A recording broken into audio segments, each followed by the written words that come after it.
नमासमय साराय स्वानुभूत्या चकासिते चित्स्वभावाय भावाय सर्वभावान्तरक्षिदे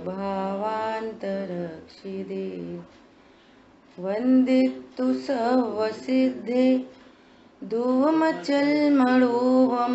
गदिं पत्ते वोक्षामि समय पाहुड निर्मोषुद केवली बड़िदम।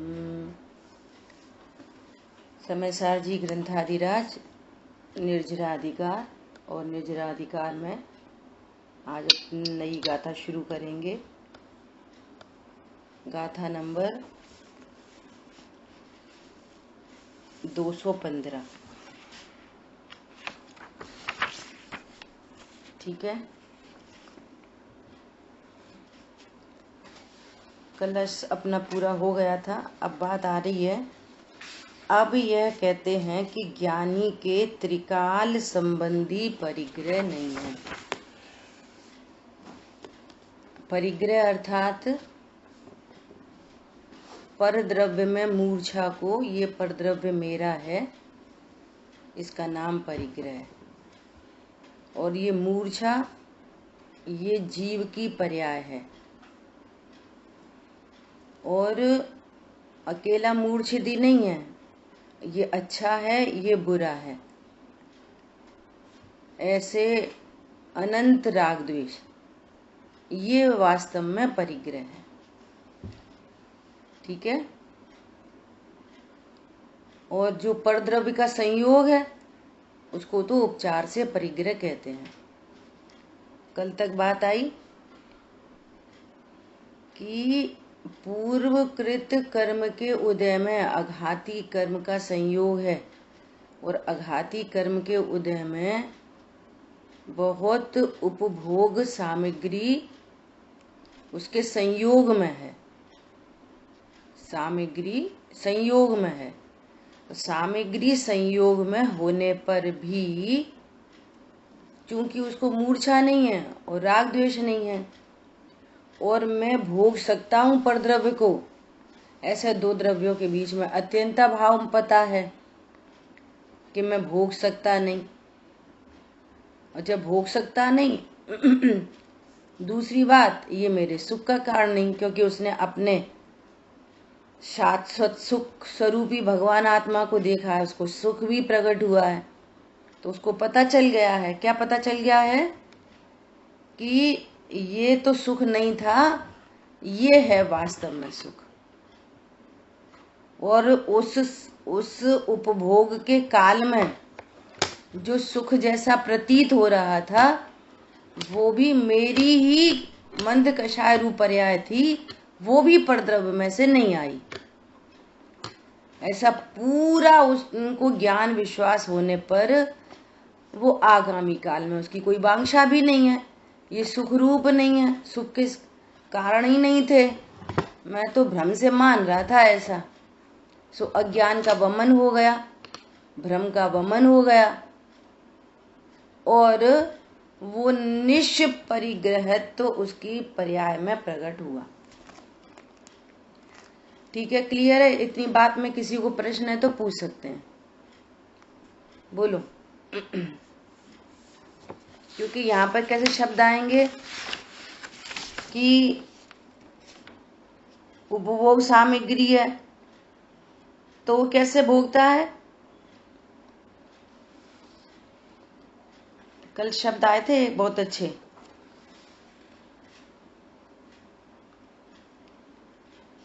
यदि अज्ञान में राग भाव से भोगा जाए तो उपभोग परिग्रह को प्राप्त हो, परंतु ज्ञानी के अज्ञान में राग भाव नहीं है, इसलिए पूर्व जो कर्म बांधा था वो उदय में आके छूट गया। तो ज्ञानी उपभोग को भोगते हैं कि नहीं भोगते? राग बुद्धि से भोगते हैं कि बिना राग के भोगते हैं? बोलो। हाँ बोलिए। अबुद्धि पूर्वक राग किसे कहते हैं? हाँ, मैं तेरा भोक्ता हूँ, पर का देता। अबुद्धि पूर्वक राग कहते हैं जो राग हमारी पकड़ में नहीं आए उसको कहते हैं अबुद्धि पूर्वक राग। जैसे अभी समझने का भाव उत्पन्न हो रहा है, समझाने का भाव उत्पन्न हो रहा है और ये हमको जानने में आ रहा है। तो जो हमारे को जानने में आ रहा है ना वो तो है बुद्धि पूर्वक राग, और जो जानने में ही नहीं आए उसको कहते हैं अबुद्धि पूर्वक राग। बुद्धि पूर्वक अबुद्धि पूर्वक का अर्थ ये नहीं कि हम अपनी बुद्धि के अनुसार कर सकते हैं वो बुद्धि पूर्वक, और जो अपनी बुद्धि के अनुसार नहीं कर सकते वो अबुद्धि पूर्वक। कोई भी राग अपनी इच्छा अनुसार कोई भी जीव ज्ञानी हो अज्ञानी नहीं कर सकता, कोई नहीं कर सकता अपनी इच्छा से राग। वो तो होता है, उत्पन्न होता है अपने क्रमबद्ध में उत्पन्न होता है। अब ये कब होता है? हाँ, एग्जाम्पल कि जैसे अनुभूति का काल है ना, और चतुर्थ गुण स्थान वर्ती है, तो उस समय उपयोग स्वभाव के सन्मुख है, और जब उपयोग स्वभाव के सन्मुख है तो मति शुद्ध ज्ञानी एक समय में एक ही ज्ञेय को जान सकता है। तो जिस समय स्वभाव का लक्ष्य है उस समय राग की सत्ता विद्यमान है। अप्रत्याख्यान राग, प्रत्याख्यान, संजुलन, 3 राग की सत्ता विद्यमान है, परंतु उसका ज्ञान नहीं होता, क्योंकि यह स्व को जाने या पर को जाने। जब स्व का जानना हो रहा है ना उस समय पर का जानना नहीं हो रहा, जब पर का जानना होता है तो स्व का जानना नहीं होता। ठीक है, तो इसको बोलते हैं अबुद्धि पूर्वक राग। छपक श्रेणी आरोहण हो रहा है, तो छपक श्रेणी आरोहण के काल में संजुलन कषाय मौजूद है और वो मिट्टी चली जा रही है ना। संजुलन कषाय का कितने गुण स्थान बनते हैं संजुलन से? 6वां, 7वां, 8वां, 9वां, 10वां, 5 गुण स्थान बनते हैं। संजुलन कषाय मिट्टी चली जा रही है, और ये 7वें गुण स्थान से ऊपर सब निर्विकल अनुभूति के गुण स्थान है। ये तो प्रसिद्ध ही है कि वहां पर 10वें में सूक्ष्म लोग विद्यमान है, और उनको नहीं पता, वे तो स्वभाव के सन्मुख है, आनंद है। तो वहां राग की सत्ता विद्यमान होने पर भी जो ज्ञान में हमको जानने में नहीं आए उसको कहते हैं अबुद्धि पूर्वक का राग। अब आपका दूसरा प्रश्न कि तो पर को जानने के काल में स्व को जानता है, और अभी चर्चा आई है कि एक समय में एक को ही जानते हैं। ये स्व को जाने तो पर को नहीं जान सकते, पर को जाने तो स्व को नहीं जान सकते, है ना। तो पर को जानने के काल में ही स्व को कैसे जानते हैं? तो वो कैसे जानते हैं? लब्धि उपयोग से। जैसे पर को जानने का काल है और वो सम्यक दृष्टि सम्यक ज्ञानी जीव है, तो उसको उस काल में ही मालूम है कि मैं भगवान आत्मा हूं।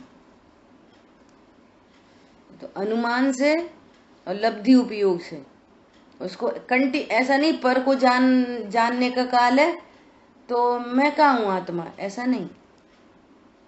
पर को जानने के काल में भी लब्धि उपयोग में मैं भगवान आत्मा हूं, ऐसा कंटिन्यूटी में चलता रहता है। उपयोगात्मक नहीं है लेकिन लब्धि उपयोग में है, धारणा उपयोग में। अब देखो लब्धि उपयोग और इस उपयोग का भी अर्थ समझो। जैसे मान लिया एक कमरे में दर्पण लगा है, और दर्पण में कितनी चीजें झलक रही हैं?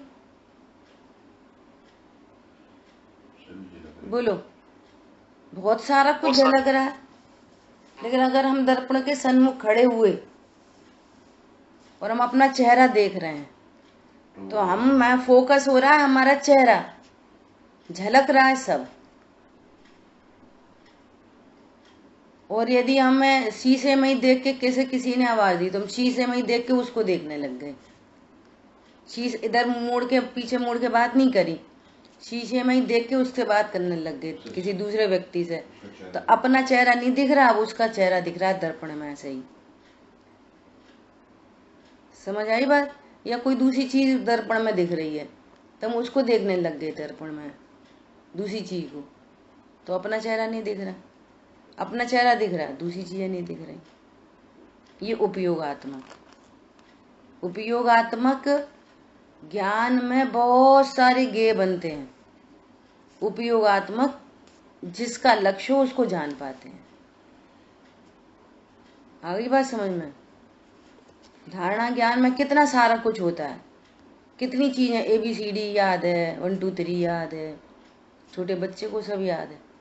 जिस समय भोजन कर रहा है बच्चा, दृष्टांत है, उसको ABCD अब तो देख रहा है, दाल चावल खा रहा है, ऐसा कुछ ABCD का ज्ञान है कि नहीं उस समय उसको, उसी काल में 1 2 3 का ज्ञान है कि नहीं? ये लब्धि है, ये लब्धि है, धारणा कह दो ऐसा। ठीक है, अब ऐसे यहाँ लगा लो, जिसने अपने स्वरूप को जान लिया है और स्वरूप को लब्धि पूर्वक उपयोग, लब्धि कहलाएगी उपयोग क्या? लब्धि उपयोग वो उपयोगी ज्ञान की पर्याय है ना, तो उपयोग है वो उपयोग। अच्छा, तो लब्धि हुई है वो भी ज्ञान की पर्याय है ना? ठीक है। जैसे आपके बैंक बैलेंस में तो करोड़ों रुपया है, यूज कितना कर रहे हो? सब्जी लेने गए, 500 रुपये की सब्जी ले आए, 500 रुपये जेब में रख के लिए जा रहे हैं, कितने तुम्हारे पास? ऐसा वो लब्धि है। ठीक है, अभी देखो, अब अपने को नई गाथा पढ़नी है, तो पहला विषय पक्का हुए तो आगे की गाथा समझ में आएगी। अब वर्तमान में ज्ञानी किसे कहना? वर्तमान में बोलो, कौन बताएगा? अभी मैंने 4-5 एंगल से सारी बात करी, सब मिलके 4-5 एंगल बना दो, एक एक करके बोलो, ज्ञानी किसे कहना? कब हम ये कहेंगे कि इसको कोई परिग्रह तो नहीं है? बोलो। ज्ञानी उसको कहेंगे जिसको कि जिसके धारणा में ये पक्का है कि मैं गायक हूँ। अब धारणा आना की जरूरत नहीं है, जो ऐसा जानता है मैं गायक हूँ, ये लब्धि है।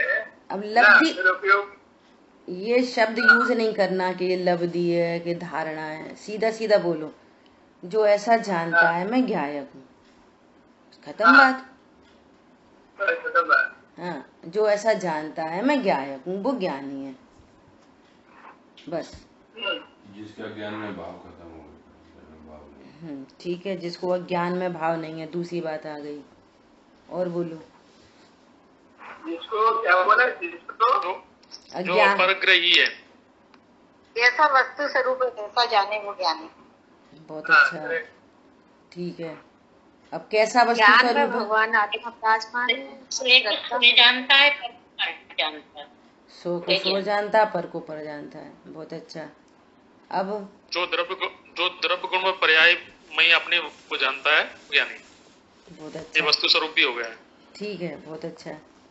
ये अपने द्रव्य में भगवान आत्मा विराजमान है, द्रव्य में भी भगवान आत्मा। ठीक है, सब अस्थि से कथन हो गए सारे के सारे। थोड़े से नास्ति के कथन करो, ये पूरे कथन अस्थि के हो गए। ठीक है, मैं राजनाम करता रही हूँ। अब परद्रव्य परिग्रह के एंगल से बात चल रही है ना, अब परिग्रह के एंगल से चर्चा करो। ये मैं समता भाव बोलो, परिग्रह के एंगल से चर्चा करो। परिग्रह रंगो बहिरंग परिग्रह से रहित है, पूरा नहीं होता। जो अंतरंग बहिरंग परिग्रह से रहित है। बहुत अच्छा। और द्रव्य के इतने नहीं, राग राग राग नहीं। तो राग मैं परद्रव्य को भोग सकता नहीं। अब होगा तत्व। मैं करता भी नहीं, भोगता भी। हाँ, करता भी नहीं, भोगता भी नहीं। भोग नहीं सकता परद्रव्य को। जो ऐसा जानता, ऐसा वस्तु स्वरूप जाना जिसने, वो ज्ञानी है। ठीक है। जो जो जानने में आता है मैं उस रूप नहीं होता। हाँ ठीक है। अब सुनो। अच्छा, अब ये प्रश्न है कि उसने वस्तु स्वरूप आज जाना, वर्तमान में आज जाना है, तो भूतकाल में कैसा था वस्तु स्वरूप? बोलो, भूतकाल में कैसा था? त्रिकाल सत्य हो तो त्रिकाल सत्य। अशुद्धता वो तो भूतकाल में भी वैसा ही था। मान्यता थी कि उसकी बस। हाँ, बहुत अच्छा। ये पॉइंट चाहिए था क्या, कि वो तो भूतकाल में भी ज्ञान स्वरूप ही था, भूतकाल में भी नहीं भोगता था, भूतकाल में भी परिग्रह से रहित ही था, मान रहा था बस। अज्ञान बस नहीं। और भविष्य में भी कैसा रहेगा? अब वो तो त्रिकालवर्ती निर्णय हुआ। त्रिकालवर्ती। वर्तमान में रूमाल सफेद है और चश्मा लगा है पीला। अब रूमाल कैसा दिख रहा? पीला चश्मा लगा के रूमाल कैसा दिखेगा? बोलो। पीला दिखेगा। पीला दिखेगा। पीला दिखेगा, सरल एग्जाम्पल है, पीला दिखेगा। अब वो क्या बोल रहा है? क्या बोल रहा है? ये पीला अच्छा नहीं है, इसको सफेद करो, साबुन लाओ। सफेद को पीला जानना क्या है? सफेद रूमाल को पीला जानना क्या है? अज्ञान। सफेद को पीलेपन का विश्वास, मिथ्या दर्शन। अब ऐसे ज्ञान विश्वास पूर्वक अब जो कहो करोगे, एनी एक्टिविटी, वो सब मिथ्याचारित। इन्हीं प्रतीत जुत कछुक ज्ञान, सो दुखदायक अज्ञान जान। समझ में आ गई बात? अब क्या करोगे? ये पीला अच्छा नहीं है। अरे पीला होए तब अच्छा नहीं है, नहीं साबुन लगाओ, धो, ये वगैरह वगैरह। अब कोई व्यक्ति आया, ये क्या कर रहा है? क्या कर रहे हो भैया? अरे ये पीला रुमाल अच्छा नहीं लग रहा मुझे, सफेद हो गया, ये पीला हो गया, मुझे तो सफेद चाहिए। अब वो बड़ा आश्चर्य में, रुमाल सफेद है, मुझे कह रहा पीला पीला। तो देखा, चश्मा लगा रखा था। भाई साहब 1 मिनट रुको, आंख बंद करो। चश्मा उतार दिया। मोह का, भ्रम का चश्मा उतार दिया। अज्ञान का वमन हो गया। आचार्य देव कैसे शब्द यूज कर रहे हैं? अज्ञान का वमन हो गया और चश्मा उतारा, तो अब क्या हुआ? पीला रूमाल सफेद हो गया। क्या हुआ चश्मा उतारने पर? सफेद था, सफेद। बोलो। पीला रूमाल सफेद हो गया। सफेद था, सफेद दिख गया। सफेद था, सफेद दिख गया। सफेद था, सफेद दिख गया। अब दिख गया तो उसको क्या पता चला? अरे मैं तो भ्रम से मान रहा था, चश्मा लगा था तो ऐसा मान रहा था कि ये पीला। जब मैं पीला मान रहा था तब भी ये कैसा था? सफेद था। भूतकाल में भी सफेद था और भविष्य में भी सफेद ही रहेगा। तो निर्णय कैसा हो गया? त्रिकालवर्ती। ऐसे ही मैं यहाँ ज्ञान स्वरूप ही हूं, अभोक्ता तत्व हूं, परद्रव्य को भोग सकता नहीं। परद्रव्य और मुझ में अत्यंत भाव की दीवार है। और ये जान रहा था। क्या जान रहा था? पत्नी मेरी, बच्चे मेरे, दुकान मेरे, मकान मेरे। है ज्ञान स्वरूप ही। और जान क्या रहा है? पत्नी, बच्चे, दुकान, मकान वाला अज्ञान। समझ क्या रहा है? शुभ अशुभ भाव वाला अज्ञान, वर्ण आदि राग आदि वाला अज्ञान। ऐसे ही विश्वास। अब अनंत राग द्वेष उत्पन्न हो रहे हैं, अनंत अनुबंधी जा। ये अच्छा, ये बुरा, ये राग, ये द्वेष, राग द्वेष, हास्य रति अरति, शोभ है, जोग, शास्त्री वेद, पुरुष वेद, नपुंसक वेद, ऐसे भाव उत्पन्न हो रहे हैं। पॉइंट समझ में आया? ऐसा। अब भगवान कह रहे हैं कि अरे ये क्या बोल रहा है? इसको मोह का चश्मा लगा है, अज्ञान का चश्मा लगा है। देव शास्त्र गुरु उपदेश दे रहे, तुम ज्ञान स्वरूप ही हो।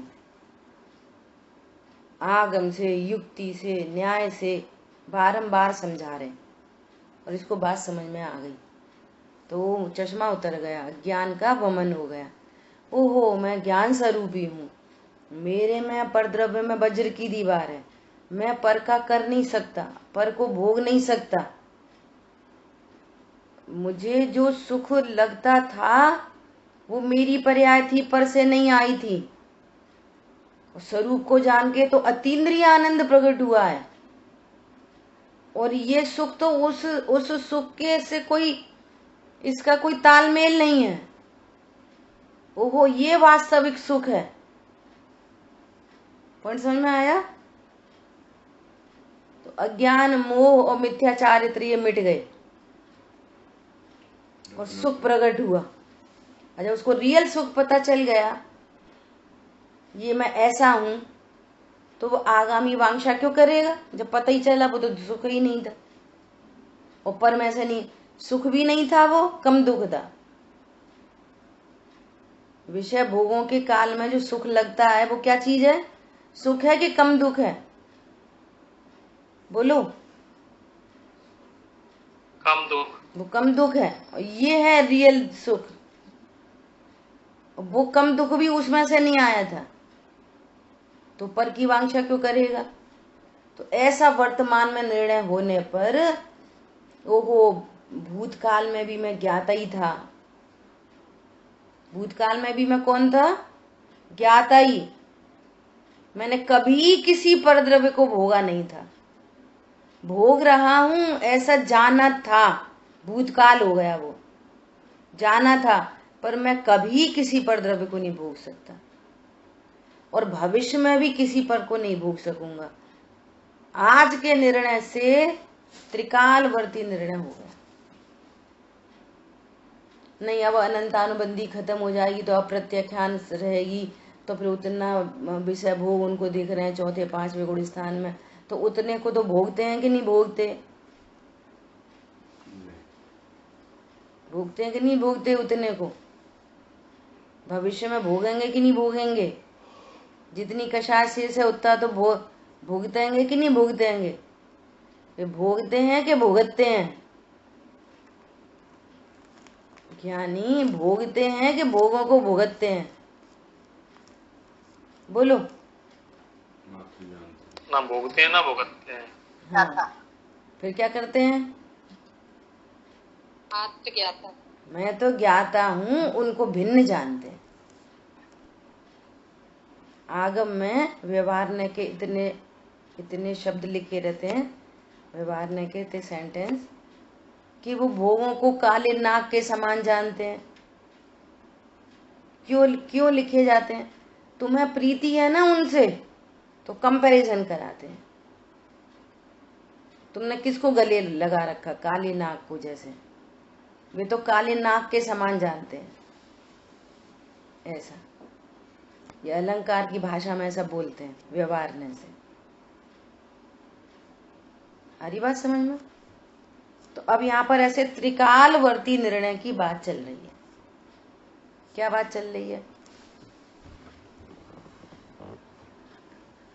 उपरणोदय भोगो वियोग बुद्धि तस्सो सोडिच्चम कंखामड़ा गदस्स य उदयस्सड़कुवदेडाणी सांप्रत उदय के भोग में नित्य वियोगी बुद्धि ज्ञानी के हर भावी कर्म विपाक की कांक्षा नहीं ज्ञानी करे।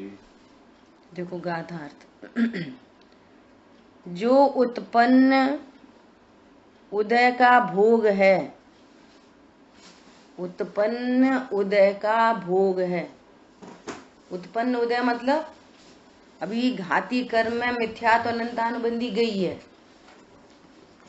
आघाती कर्म तो कोई गए नहीं अभी। तो आघाती कर्म में सब बाहरी संयोग है अभी तो, पत्नी बच्चे दुकान मकान भोग उपभोग की सामग्री संयोग में है, शरीर ही संयोग में है अभी तो, है ना। तो कह रहे हैं जो उत्पन्न वर्तमान काल के उदय का भोग है वह ज्ञानी के सदा वियोग बुद्धि से होता है। कैसा होता है? वियोग बुद्धि से। ये क्यों कहना है वियोग बुद्धि से? मतलब भोगते तो हैं ही पर वियोग बुद्धि से भोगते हैं। क्यों? ऐसी चर्चा आती है। ज्ञानी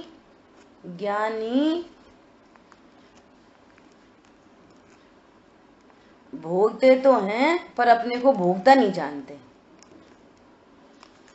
भोगते हुए भी अपने को भोगता नहीं जानते। अरे भोगते ही नहीं है, हमको दिख रहे हैं चर्म चक्षु से भोगते हुए।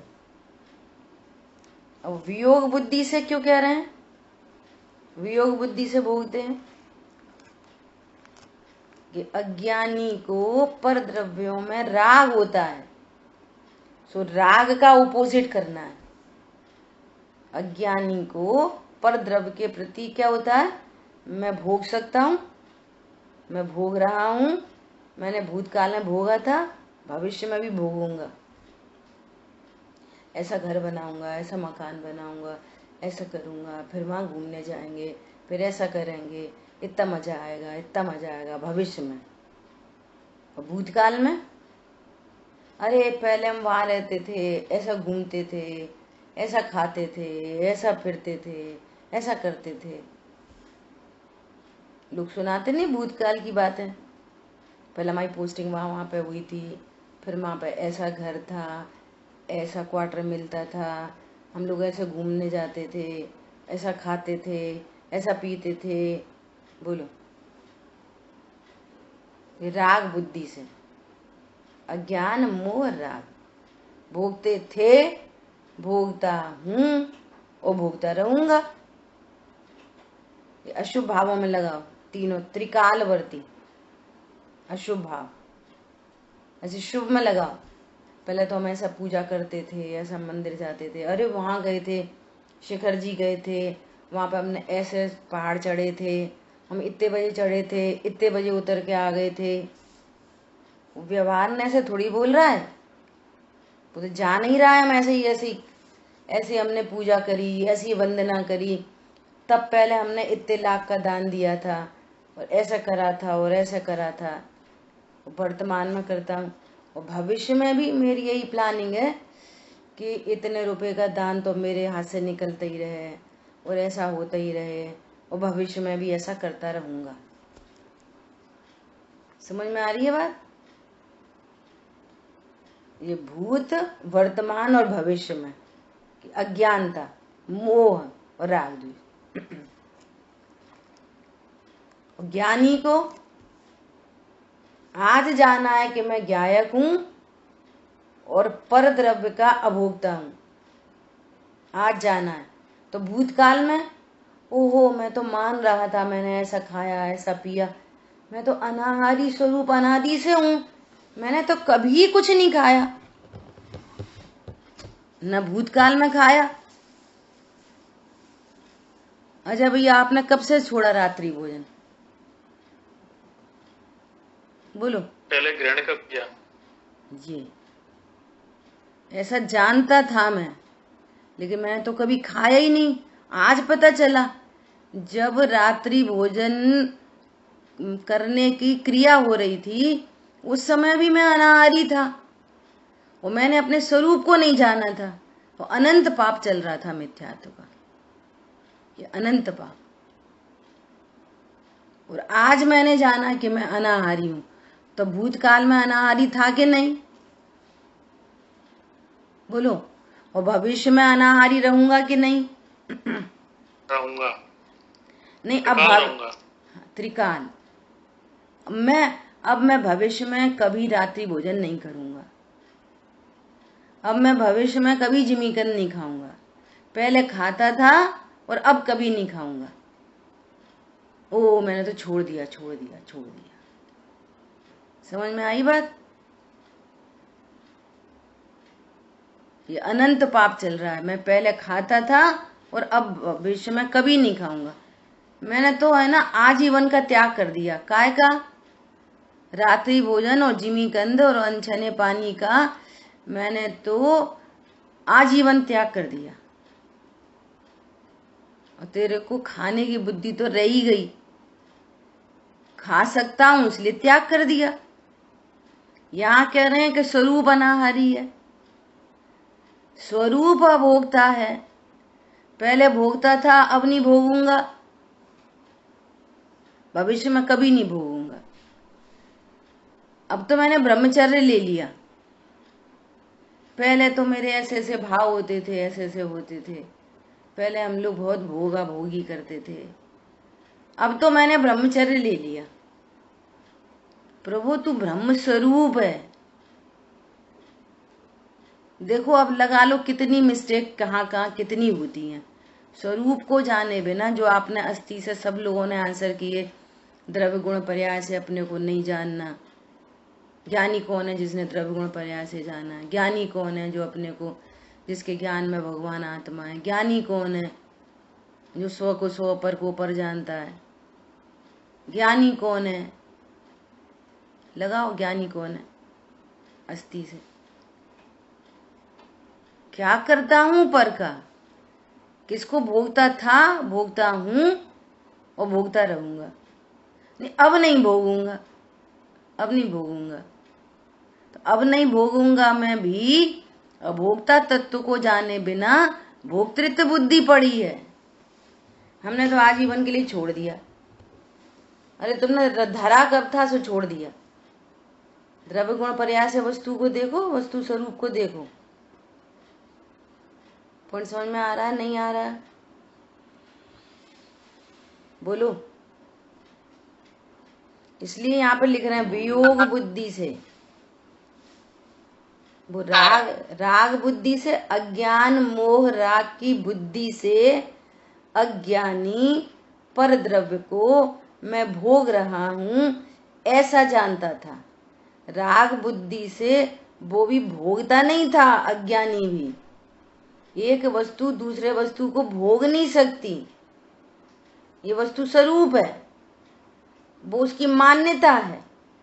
तो वैसे राग उत्पन्न हो रहा है, वैसे कर्म बंध रहे हैं, वैसे उदय में आ रहे हैं, वैसे संयोग प्राप्त हो रहे हैं, अगेन वैसे भाव हो रहे हैं। अज्ञान मोह राग द्वेष, अगेन कर्म बंध रहे हैं। ये श्रृंखला चल रही है, ये सिलसिला। तो कह रहे हैं कि वो राग बुद्धि से भोगता है। स्वरूप कैसा है? भोग सकता ही नहीं है। भोगने का राग उत्पन्न हो रहा है, लेकिन भोग नहीं रहा। उस समय भी लगातार अपनी चर्चा चल रही है। जिस समय जिव्या इंद्री पर रसगुल्ला रखा है, उस समय भी द्रव्य गुण पर्याय में रसगुल्ला खा रहा कि नहीं खा रहा? कहाँ पे खा रहा है? द्रव्य में, गुण में कि पर्याय में? तीनों में नहीं। कहाँ पे है रसगुल्ला? जानना पूरा हो रहा है, और अच्छा लगना भी चारित्र गुण की विकारी पर्याय है। लेकिन रसगुल्ला मेरे द्रव्य गुण पर्याय में छुआ भी नहीं है। बस भ्रम हो रहा है, अकेला मैं खा रहा हूं, कि वो झलक रहा पूरी तरह से ज्ञान में। और उसका ज्ञान हो रहा है मीठा, अच्छा, इलायची, सबका ज्ञान हो रहा है। उसी समय चारित्र की पर्याय उत्पन्न हो रही है, तो भ्रम हो रहा है कि मैं रसगुल्ले से मुझे बहुत मजा आ रहा है। हरी बात ख्याल में। अब ये पूरे भ्रम टूट गए, अज्ञान का वमन हो गया, ज्ञान स्वरूप भगवान आत्मा ज्ञान में प्रसिद्ध हो गया, पूरा लॉजिक लग गया।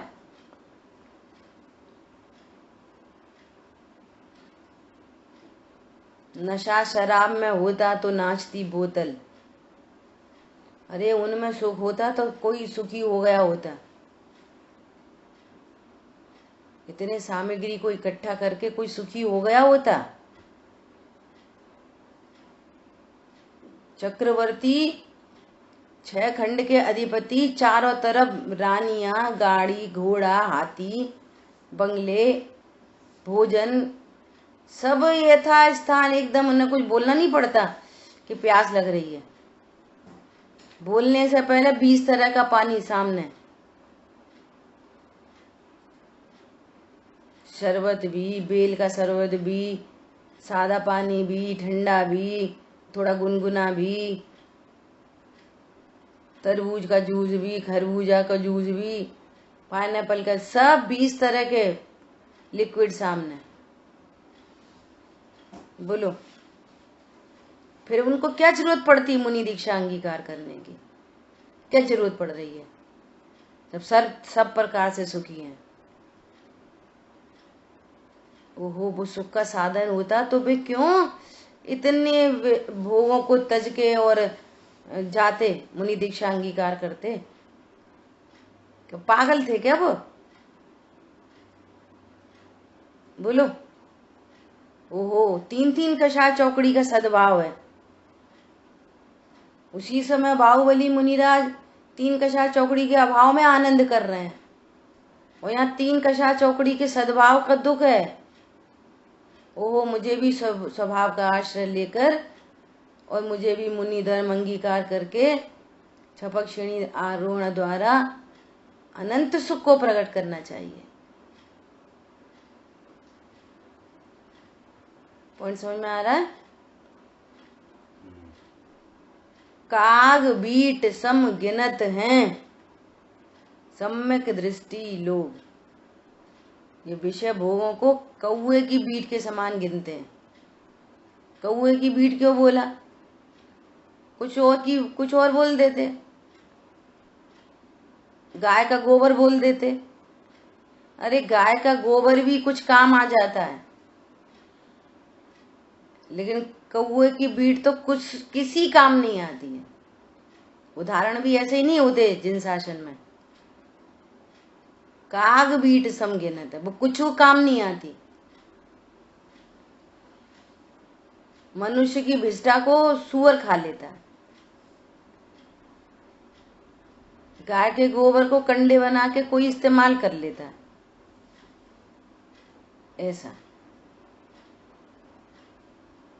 ऐसा गिनते हैं उसको। स्वभाव का आश्रय करने पर ही सुख होता है, ये उनको पता है। भरत जी घर में ही बैरागी, ये पॉइंट है यहाँ पे। वियोग बुद्धि से भोगते हैं, भोगते नहीं है मतलब वियोग बुद्धि क्यों बोल रहे हैं? कि उनको अज्ञान मोह राग बुद्धि नहीं है। अज्ञान नहीं है, भ्रांति नहीं है और राग बुद्धि नहीं है, भोगते हुए दिख रहे हैं। क्यों? अभी अघाती कर्मों का अभाव नहीं हुआ है, सर्व कर्मों का नाश नहीं हुआ है, सर्व कर्मों के नाश की विधि उनको चल रही है। अब जितना भोग है उसमें दिखाई दे रहे हैं बस। पॉइंट समझ में आया? ऐसा। और आगामी उदय की ज्ञानी वांछा नहीं करता। क्यों नहीं करता आगामी उदय की वांछा? उन्हें मालूम है ये मेरे तो कुछ काम के ही नहीं है, हमें और पुण्य बंधे, ऐसा पुण्य बंधे, ऐसा पुण्य बंधे। वर्तमान में भैया हमने तो जाने कौन से पुण्य करे होंगे, तो हमें ऐसी गाड़ी मिली, ऐसा बंगला मिला, ऐसे पति मिले, ऐसे बच्चे मिले। पूर्व में हमने कितने पुण्य करे होंगे भैया, तुमने तो जाने कितने पुण्य करे जो तुम्हें इतने अच्छे पति बच्चे मिले। कितने पुण्य करे? हाँ बोलो। इसमें जो वियोग बुद्धि लिखा है वो एकदम क्लियर नहीं हुआ। इसमें उन्होंने ये भी तो लिख सकते थे कि अभोक्ता है और भोक्ता दिखता है, ये हाँ। लिख सकते थे, पर वियोग बुद्धि क्यों लिखा उन्होंने? इसलिए लिखा वियोग बुद्धि से कि उनको राग बुद्धि हटानी है, इसलिए वियोग बुद्धि लिखा। और अब क्या कहते हैं कि एक गाथार्थ होता है, एक टीका होती है, एक भावार्थ होता है, और फिर उस भावार्थ को भी और इजी, तो धीरे धीरे धीरे धीरे इजी होती चली जाती है। जैसे बुद्धि घटती चली जाती है ना, वैसे वैसे चीजें डाइल्यूट होके पेश की जाती है। और जब उतने समझदार होते हैं, कब की लिखी हुई है गाथा? 2000 वर्ष पहले। तो गाथा का सीधे सीधे ऐसे उन्होंने बोल दिया, वियोग बुद्धि से होता, तो लोग समझदार होते थे, संक्षेप में समझ जाते थे, तो उस भाषा में लिखी हुई है। 2500 वर्ष पूर्व की भाषा है। फिर इस पर टीका टिप्पणी हो रही है अमृतचंद आचार्य भगवान की 1000 साल के बाद। फिर उसके बाद भी और सरल आपको काय में लगेगी? भावार्थ में और सरल लगेगा। फिर गुरुदेव श्री ने उनको और सरल करके बताया। फिर गुरुदेव श्री के गुरुवाणी मंथन शिविर, फिर गुरुदेव ने जो बताया उस पर मंथन हो गया और इजी हो गया। अब आजकल के विद्वान उस पर चर्चा कर रहे हैं। तो वो फिर अपन को बिल्कुल अपनी जनरल लैंग्वेज में वो सरल सरल करते हुए आ जाती है। पहले इतनी बात में ही लोग समझ जाते थे, तो वो सूत्रात्मक लिखी जाती थी बातें। ज्ञान अच्छा था ना, तो सूत्रात्मक लिख दिया, अब लोग बात समझ गए, बस खत्म। ठीक है। वियोग बुद्धि से तो समझ जाओ अपोजिट करके कि राग बुद्धि से नहीं भोगते, और जहाँ राग बुद्धि होती है वहां अज्ञान मोह होता है, इसमें छिपा हुआ है भाव। अब ऐसा सोचो कि वे मुनिराज ताड़पत्र पे लिख रहे हैं, कोई इंक पेन से तो लिख नहीं रहे, कोई छपाई तो हो नहीं रही, कोई तुम्हारे आजकल के मोबाइल का टाइपिंग तो हो नहीं रही। कितना शॉर्ट में लिखें कि भाव ग्रहण हो जाए, ऐसे लिखते थे ताड़पत्र पर। कांटे से उकेरना पड़ता था। एक सूत्र बनाया और उसका करेक्शन किया, और करेक्शन करने पर एक शब्द कम हो गया उसमें से,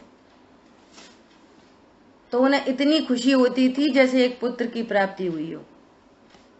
एक अक्षर कम करके, एक शब्द कम करके, और उसका पूरा भाव ग्रहण हो जाए तो इतनी खुशी होती थी। क्योंकि एक शब्द लिखने में भी कैसे लिखते होंगे, विचार करो। अब ये बातें कोई वैसी बातें तो है नहीं, आज तो ताड़पत्र भी उपलब्ध हैं, तो हम देख सकते हैं कि कैसे कांटे से कैसे लिखते होंगे।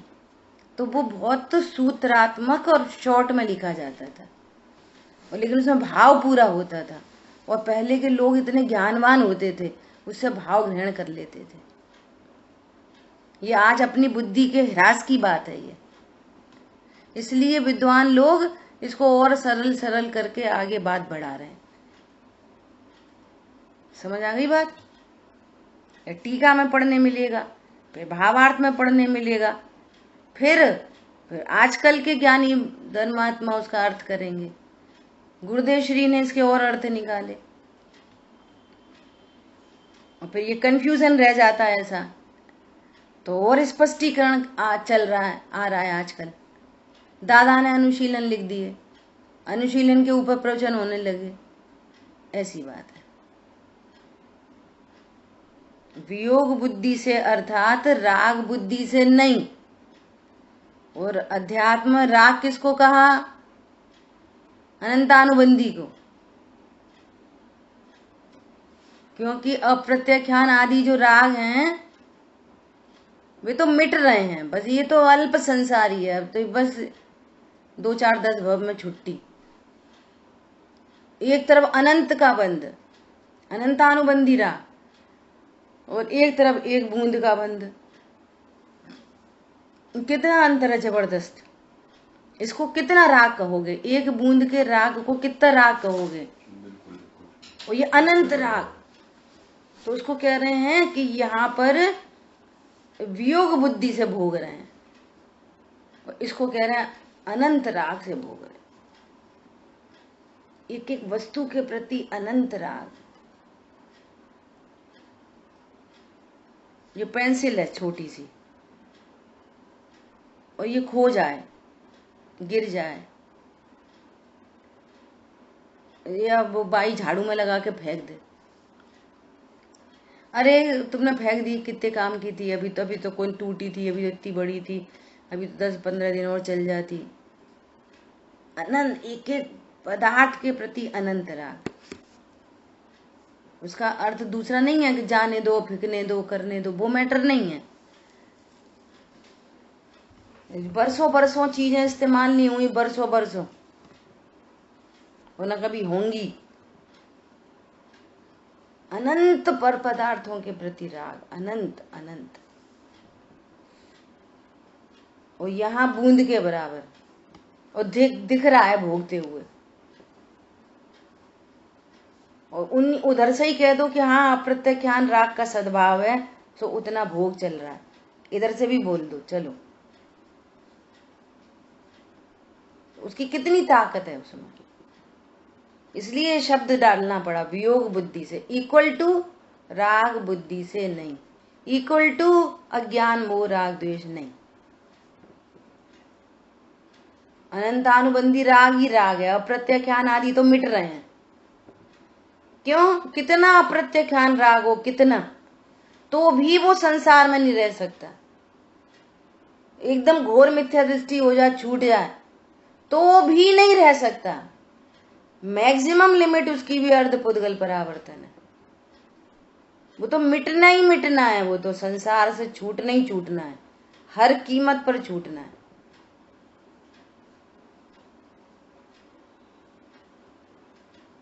समझ में आ रही है बात? अर्धपुद्गल परावर्तन भी कोई छोटा काल नहीं है, परंतु जिसने कभी तत्व को समझा ही नहीं, जाना ही नहीं, वो अनंत अनंत अनंत अनंत काल के आगे भी अर्धपुद्गल परावर्तन फिर छोटा काल है।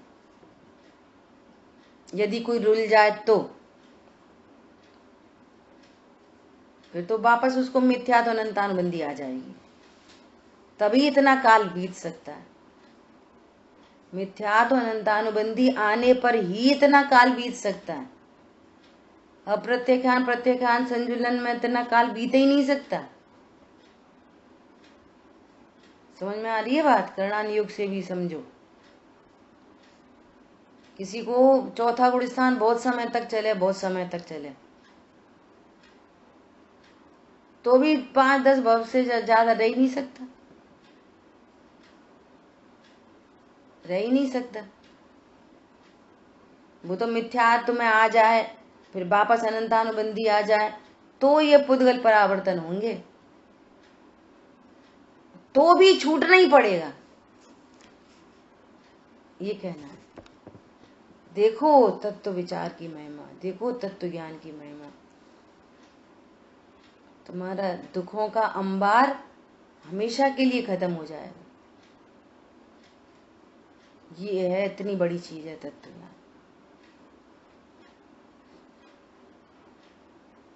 समझ में आ गई? वियोग बुद्धि से, वियोग बुद्धि से अर्थात राग बुद्धि से नहीं, और राग बुद्धि से नहीं अर्थात अज्ञान मोह राग द्वेष नहीं, क्योंकि अनंतानुबंधी राग ही राग है अध्यात्म के अंदर। अप्रत्याख्यान प्रत्याख्यान संजुलन राग होते हुए भी राग क्यों नहीं है? क्योंकि वो अनंत संसार का हेतु नहीं है, वे मिटते हैं। वे वियोग बुद्धि कर ऐसे भी तो कर सकते हैं कि ज्ञानी उस राग का वियोग चाहता है, खत्म करना चाहता है, इसलिए वो वियोग बुद्धि।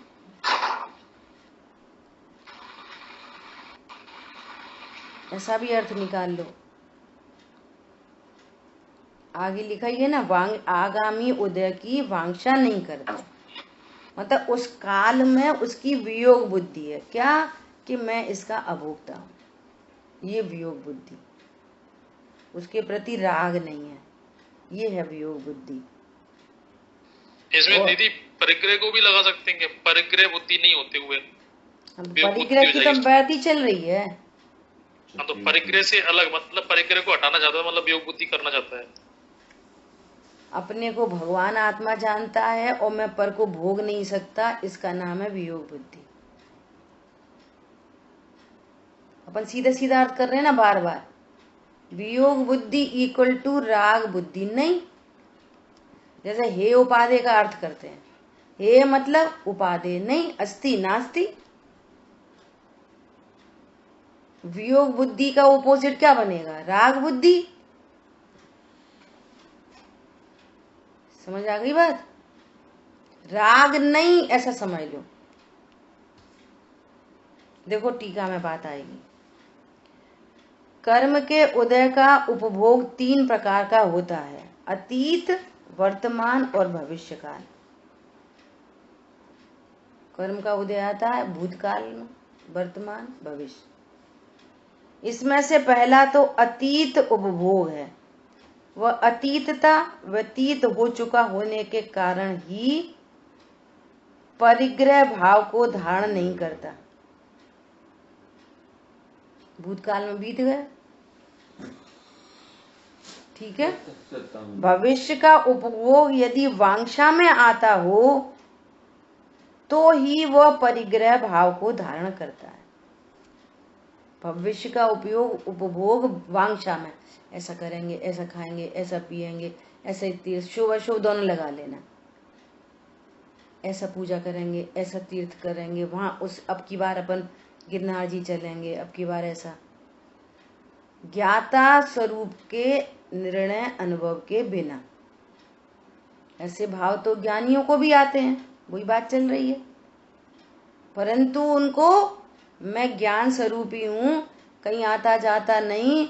गिरनार जी झलकना होगा तो गिरनार जी झलकेगा, शिखर जी झलकना होगा तो शिखर जी झलकेगा, मैं तो ज्ञान स्वरूप हूं। ऐसा अपनी अस्थि की स्वीकृति है, अस्थि की मस्ती है। तो क्या कह रहे हैं कि भविष्य का उपभोग यदि वांछा में आता हो तो ही वह परिग्रह भाव को धारण करता है, और जो वर्तमान उपभोग है वह यदि राग बुद्धि से हो रहा है तो परिग्रह भाव को धारण करता है। इतनी स्पष्ट बात आ गई। वर्तमान का उपभोग राग बुद्धि से है, भूतकाल का तो बीत गया, तो वो उपभोग कहलाएगा। और भविष्य की वांछा होगी, ऐसा खाएंगे, ऐसा पिएंगे, ऐसा घूमेंगे, ऐसी दया करेंगे, ऐसा दान करेंगे, अकर्ता जानने, तो परिग्रह को प्राप्त होगा। और ज्ञानी को ना वर्तमान में राग बुद्धि है कि मैं इसको भोग रहा हूं, ये अच्छा है, ये वो अच्छा बुरा है, ना वर्तमान में राग बुद्धि है और ना भविष्य की वांछा है, इक्वल टू वियोग बुद्धि। समझ में आ गई बात। भविष्य में भोग रहा है, राग बुद्धि है भोग के साथ में, नहीं मैं तो अभोक्ता तत्व हूं, भविष्य में उससे सुखी होऊंगा ऐसा जानता है, और भोगेंगे तो मजा आएगा। बोलो, भूतकाल में जो भोगा था बहुत मजा आया था, आज पता चली अरे वो अपनी कषाय की पर्याय थी, पर में से नहीं आया। वर्तमान में कोई सुख दुख पर में से नहीं आता, तो भविष्य में कभी नहीं आएगा। बस मैं ही मैं हूं, ये ज्ञान की दुनिया है पूरी। समझ में आ गई वियोग बुद्धि। वर्तमान कर्मोदय उपभोग ज्ञानी के राग बुद्धि से प्रवर्तमान दिखाई देता है। देखो टीका में आ गई तुम्हारी बात, क्योंकि ज्ञानी के अज्ञान में भाव जो राग बुद्धि उसका अभाव है। केवल वियोग बुद्धि अर्थात हे बुद्धि पर शरीर की क्रिया में और परिणामों में क्या है, आश्रव क्या है, हे बुद्धि है। हे बुद्धि से प्रवर्तमान वह वास्तव में परिग्रह नहीं है, इसलिए वर्तमान कर्मोदय उपभोग ज्ञानी के परिग्रह नहीं है। परिग्रह रूप नहीं है, और अनागत उपभोग तो वास्तव में ज्ञानी को वांछित ही नहीं है, अर्थात ज्ञानी को उसकी इच्छा ही नहीं है, वो तो उनका अभाव चाहता है। संत साधु बन के विचरू वो घड़ी कब आएगी कि और 6 खंड को जीत लूं, वो घड़ी कब आएगी? बोलो कौन सी घड़ी कब आएगी? वो राग का अभाव चाहता है ना, क्योंकि ज्ञानी के अज्ञान में भाव वांछा का अभाव है, इसलिए अनागत कर्मोदय उपभोग ज्ञानी के परिग्रह नहीं है, परिग्रह रूप नहीं है। सीधा सीधा अर्थ कर लो, जो भी संयोग प्राप्त हैं अघाती कर्म के उदय में, भूत में, वर्तमान में, भविष्य में जो होंगे, मैं तो पर को भोग सकता नहीं। बस अब जो संयोग हैं सो हैं, रहेंगे रहेंगे, जाएंगे सो जाएंगे, मैं तो पर को भोग सकता नहीं, क्योंकि मैं ज्ञान स्वरूप हूं, मैं परिपूर्ण हूं। पर मैं कोई इष्टनिष्ठ की कल्पना नहीं है, वो ज्ञानी है। ठीक है, भावार्थ रह गया, इसकी चर्चा अपन कल करेंगे।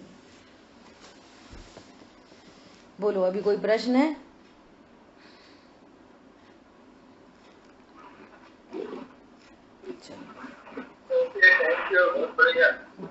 जिन वाणी के ज्ञान से सूझे लोकालो, सो वाणी मस्तक नमो।